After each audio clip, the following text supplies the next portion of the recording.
For nearly 2 million years, no human being on Earth ever sprinkled salt on their food. And yet somehow, they survived. Their hearts kept beating, their brains kept firing, their muscles kept moving. So how did the human body get the one mineral it cannot live without, long before anyone knew how to make it? The answer hides in ash pits, broken clay pots, and the blood of ancient animals. By the end of this video, you will understand exactly when, why, and how salt changed the course of human history. This is not a story about seasoning. This is a story about survival. Long before farms, before cities, before writing, the human body already needed sodium to function.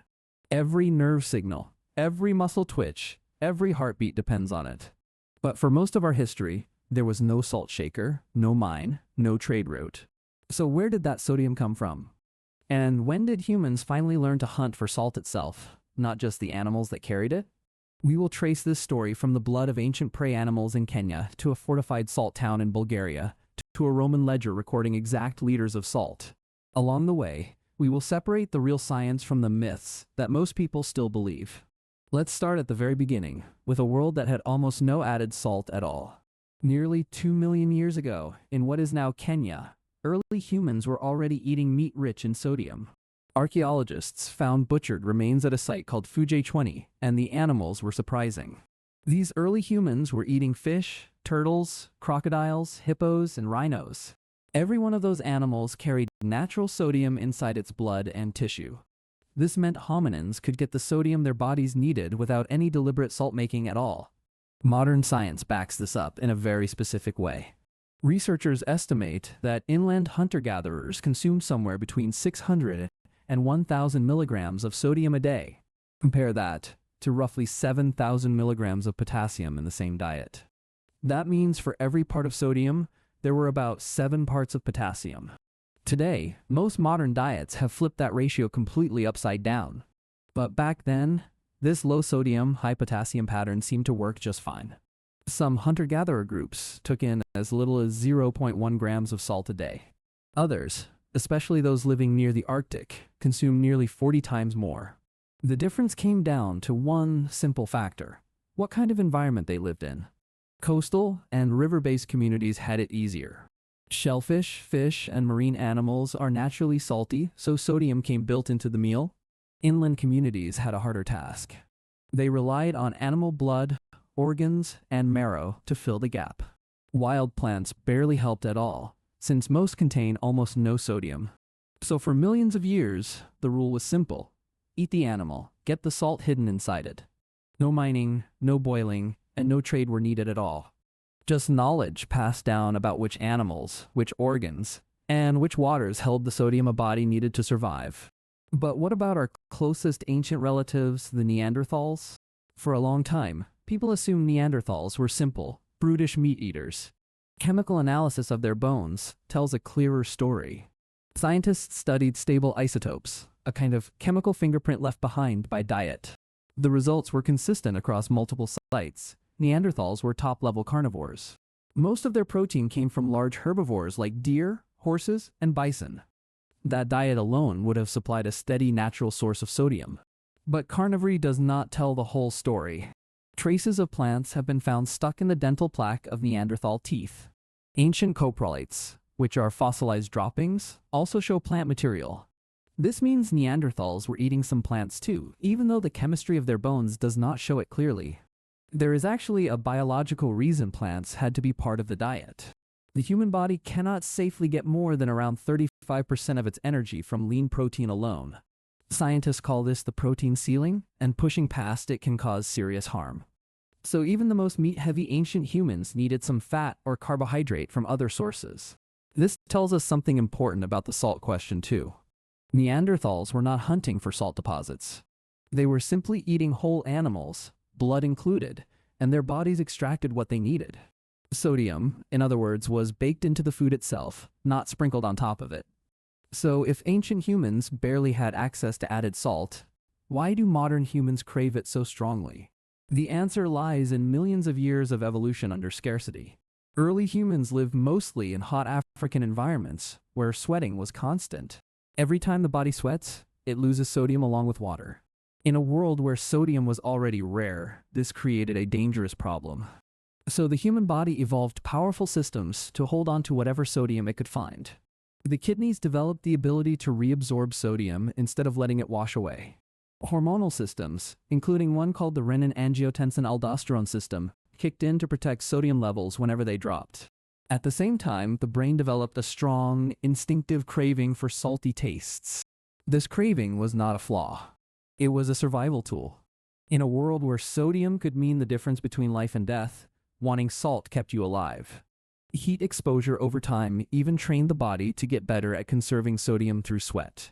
This is a process called heat acclimation, and it still happens in humans today.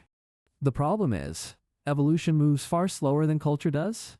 Modern humans still carry these same ancient, sodium-hungry systems. But now we live in a world with salt in nearly every processed food we eat. Our bodies are still running survival software built for scarcity, inside a world of overwhelming abundance. That mismatch is a major reason why salt-related health problems are so common today. To understand why this craving runs so deep, you have to understand what sodium actually does inside the body. Sodium is not just a flavor, it is a functional part of how the human body works. Nerve cells use sodium to fire electrical signals that control movement and thought. Muscles, including the heart, depend on sodium to contract properly. Blood volume and blood pressure are both regulated by how much sodium is in the body. When sodium levels drop too low, a condition called hyponatremia, the effects can be severe. It can cause weakness, confusion, and nausea. In extreme cases, it can lead to seizures, coma, and even brain swelling. This is not a minor imbalance. It is a medical emergency. So from an evolutionary standpoint, the stakes could not have been higher.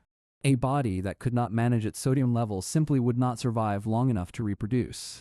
Natural selection had every reason to build strong, sensitive systems around this one mineral. And it did. This is why, long before anyone understood chemistry or biology, ancient humans instinctively sought out sodium wherever it existed. Blood, organs, certain minerals, and certain waters all became quiet, essential sources of survival.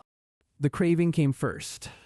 The technology to satisfy it on a larger scale came much, much later. So when did humans finally start making salt on purpose, instead of simply finding it inside food? The archaeological record gives us a surprisingly specific answer. For the entire Paleolithic era, there is no confirmed evidence of humans deliberately producing salt. Some ancient camps were located near salty springs, but proximity alone does not prove they were harvesting salt. The real turning point appears much later in a place called Lunca Poiana Slatinei in modern-day Romania. There, archaeologists uncovered a massive ash and burnt soil mound. It measured 60 meters long, 25 meters wide, and nearly 3 meters high. It sat right beside a natural spring with brine 6 times saltier than ordinary seawater. Radiocarbon dating placed this site between roughly 6,000 and 5,500 BC. That makes it one of the strongest candidates for the earliest salt production site in the world. Not long after, in what is now Bulgaria, another remarkable site emerged called Provadia Solnitsata. Here, people were boiling brine inside ceramic bowls to extract concentrated salt. This is considered the earliest known salt production technology in all of Europe. By around 4600 BC, production at this site had scaled up dramatically. And this settlement was not left undefended. Provadia was fortified, protected like a treasure worth guarding. Around the same time, in southern France, a site called Moriez shows hints of salt-related activity too. Its dating is less certain, but it suggests interest in salt may have started even earlier in some regions. What all of these sites share is something crucial: physical proof, not just guesswork. Because here is the strange part about salt. Salt itself does not survive well in the archaeological record. It simply dissolves away over time. So archaeologists cannot rely on finding actual crystals of ancient salt. Instead, they have to become detectives, searching for the traces salt-making leaves behind. Ash layers, burnt soil, and broken pottery used for boiling brine all count as evidence. One of the clearest examples comes from a site in China called Zhongba. There, researchers could not find visible salt at all. So they used a method called X-ray fluorescence to test the chemistry of ancient pottery walls. What they found was remarkable. Sodium and chlorine had actually soaked into the ceramic from the inside out. In other words, the salt had left an invisible chemical fingerprint, even after the salt itself was long gone. Zhongba's salt production stretched across an extraordinary span of time. Evidence shows activity around 2000 BC, again around 1600 BC, and continuing all the way to around 200 BC. That is well over 1,000 years of continuous salt making at a single location. Other sites preserved evidence in a completely different way.